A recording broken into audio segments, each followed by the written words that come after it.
The royal dynasty of Tamluk is an age-old independent, ancient and enriched dynasty of India.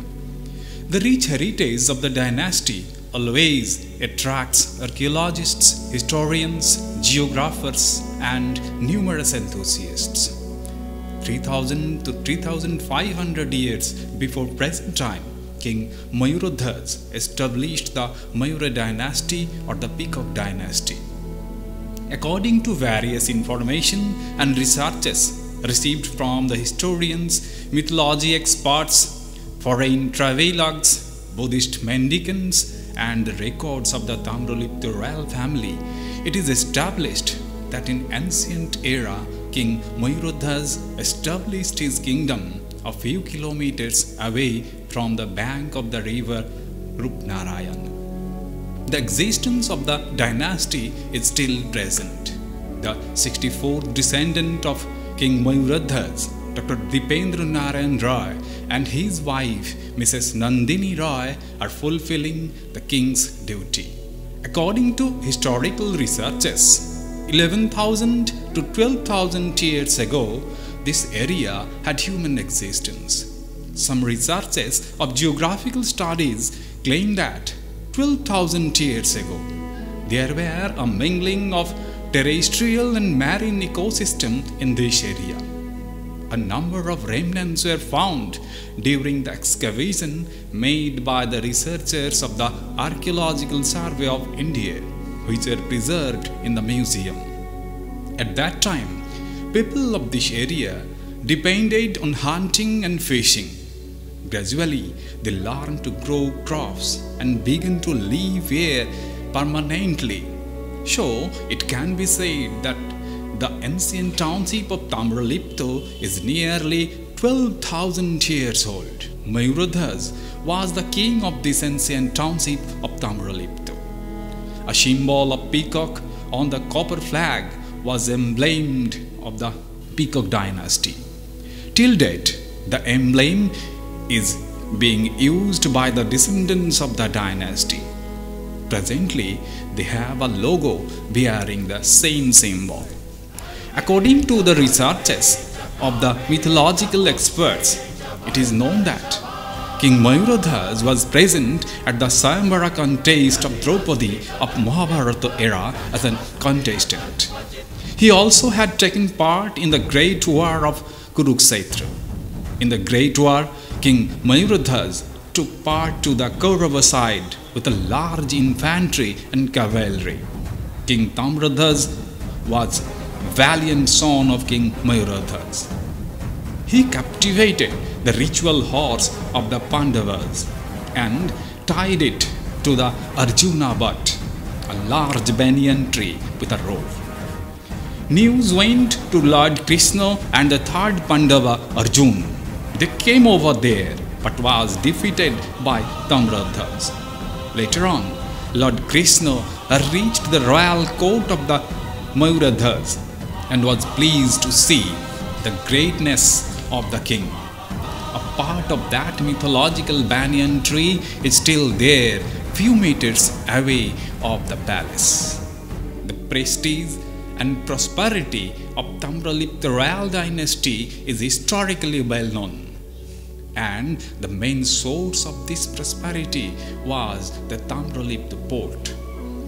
This ancient port was developed on the bank of the river Rupnarayan. This port was only gateway of eastern India to connect with the Indian Ocean. Tamluk dynasty had their own copper mine on the bank of Subarnarekha river at the hill of Kelandihi in Jharkhand state. They exported copper from this mine and various copper products to the outer world through this port. Gradually, this place became the most important business hub of eastern India 300 years before Christian era to 800 Christian era. At that time, Tamluk was in Kalinga state. Since Ashoka ascended the throne of the Mayura Empire, he had a strong desire to gain control over Tamluk. because of its business importance. So he decided to invade Kalinga. The historic Kalinga War lasted for 8 long years. Although Ashoka had won the war, the severe aftermath of the war had changed the mind of Emperor Ashoka. He felt a strong inclination towards the Dharma. He became a true devotee of Buddhism.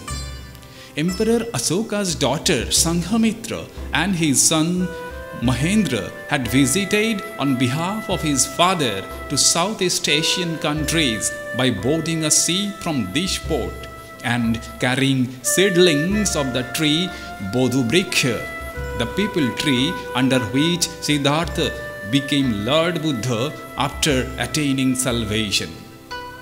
This journey has been well described in Buddhist scriptures as well as in authentic Ceylonese literature. The journey from Pataliputra to Tamralipta took 7 days, and Tamralipta to Ceylon took another 1 week. Emperor Ashoka himself once came to Tamralipta to bid adieu to some ambassadors who came from Ceylon to Pataliputra. During the Gupta age, Tamralipta was the main emporium, serving as a point of departure for trade with Ceylon, Java and China as well as the West. It was linked by roads with the major cities of ancient India of the time, that is Rajagriha, Sabasti, Pataliputra, Varanasi, Champa, Kausambi and Takshila.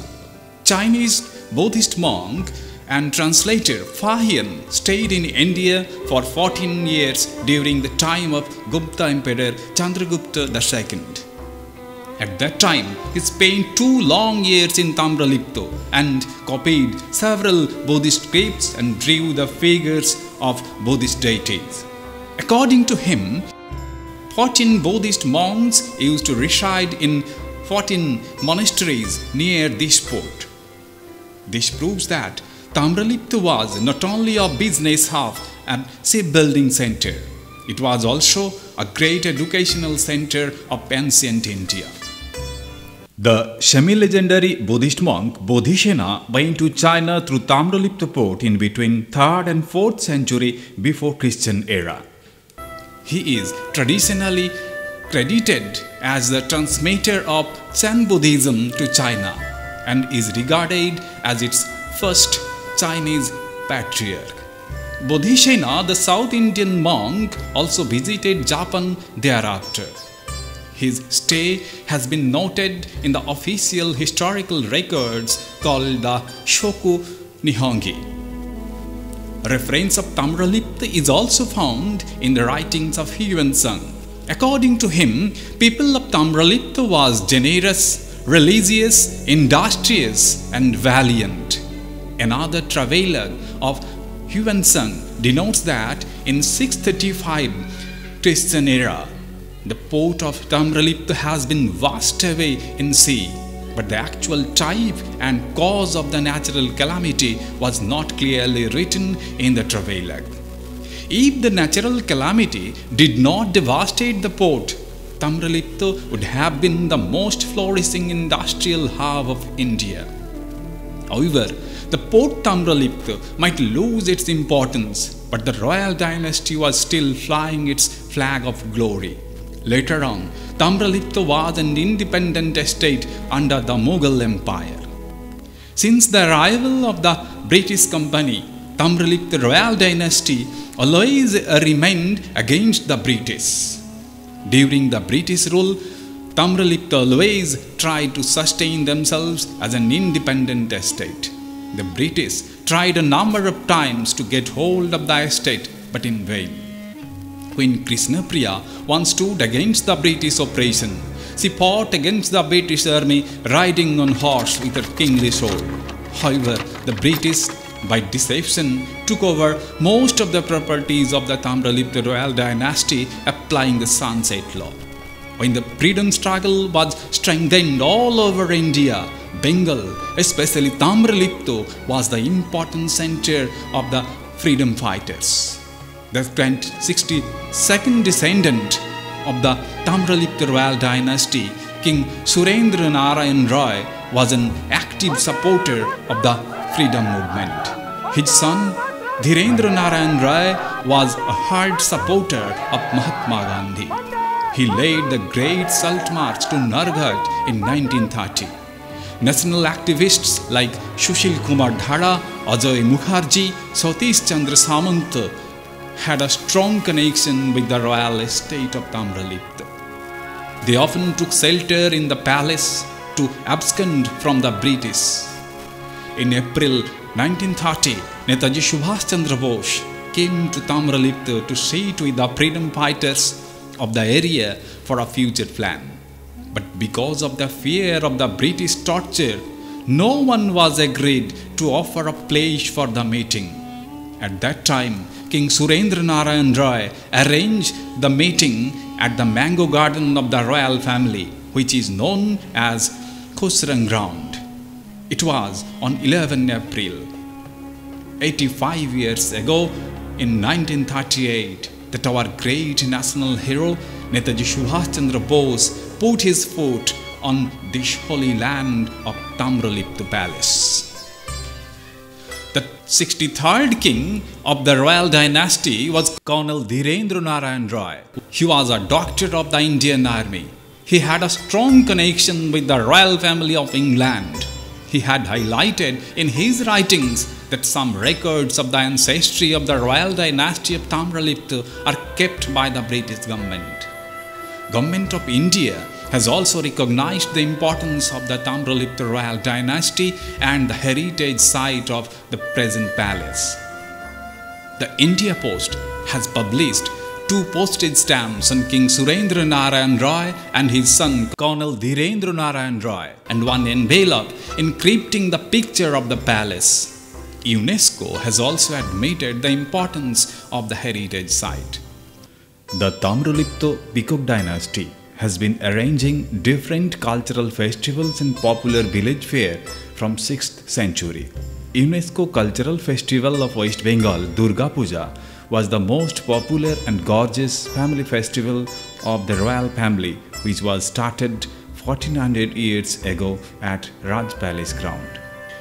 The main procession was performed by the queens, and the royal queen took the solemn vow of Devi Durga. The king was the chief guest of this festival. It was a sign of women empowerment at that time. A group of researchers claim that the Durgotsav of the royal family lasted for 5 days. On the last day of the festival, they distributed sweetmeats among the subjects of the kingdom. At present, the Heritage Festival Durga Puja has been organizing by royal family for local inhabitants at the Raj Palace ground. Tamralipta Janashastro Krishi o Kutir Shilpo Mela is one of the popular local fairs which was started in 1050 Christian era.